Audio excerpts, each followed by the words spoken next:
এই সূরাটা পড়লে মনে হবে আপনি এখানে বসে কিয়ামতটা সচক্ষে লাইভ দেখতেছেন। وأنزلنا الحديد فيه بأس شديد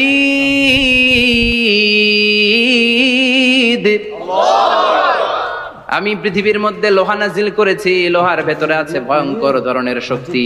মানাফিউল লিন্নাস, মানুষের জন্য উপকার আছে না নাই? সব কাজে লোহা লাগে। মোবাইল বানাবেন, লোহা লাগবে। গাড়ি, লোহা লাগবে। বাড়ি, লোহা লাগে। এই যে মাইক দিয়ে ওয়াজ করতেছি, লোহা আছে না? লোহা ছাড়া কিছুই হয় না।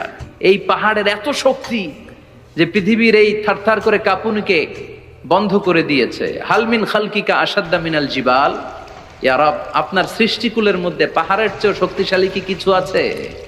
আল্লাহ বললেন নাম আছে। কি সেটা? আল্লাহ বললেন সেটা হচ্ছে আল হাদিদ, মানে লোহা। লোহা চিনেন?